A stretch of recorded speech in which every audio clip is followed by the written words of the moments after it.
Phone tapping case విచారణ చేసిన కొద్దీ సూత్రధారులు పాత్రధారులు బయటపడుతున్నారు. విపక్ష నేతలపై నిందితులు నిఘా పెట్టారు.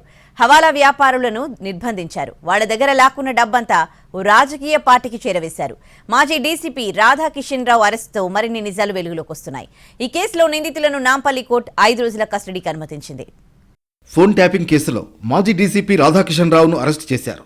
ఇవాళ ఆయన్ను కోర్టులో హాజరుపరుస్తారు. రాధాకిషన్ రావును అదుపులోకి తీసుకుని 10 గంటల పాటు ప్రశ్నించారు.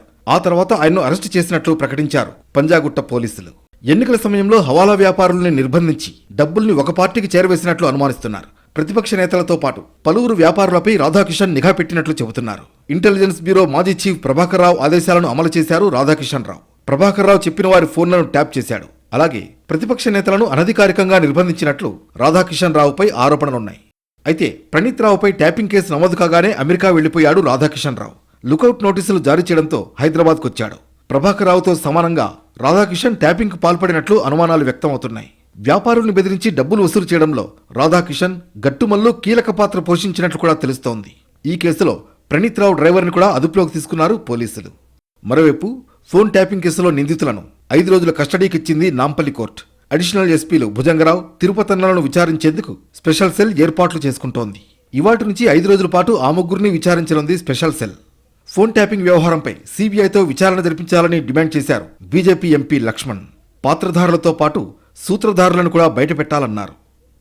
టీఆర్ఎస్ ప్రభుత్వం చేసిన అనేక దుర్మార్గాలు, నేరాల్లో ఒకటి ఫోన్ ట్యాపింగ్ అని వాళ్ళ తేలుతా ఉన్నది కేటీఆర్ అని. కాబట్టి ఇవన్నీ కూడా మరి పూర్తిగా లోతుగా దాన్ని విచారణ జరిపించి ఆ కీలకమైన వ్యక్తులను మరి ఈరోజు బయటికి రావాలంటే ఖచ్చితంగా సిబిఐ ద్వారానే ఎంక్వైరీ జరగాల్సిన అవసరం ఉంది. ఏ రకంగా కళ్ళు మూసుకుంది అంటే ఆ రోజు మీరు గుడ్డిగాడిద పండ్లు దోముతున్నారా?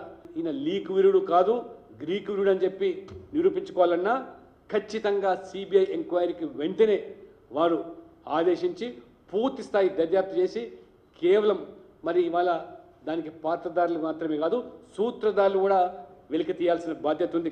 మొత్తానికి ఫోన్ ట్యాపింగ్ కేసులో విచారణ జరిపే కొద్దీ సంచలన నిజాలు బయటపడుతున్నాయి.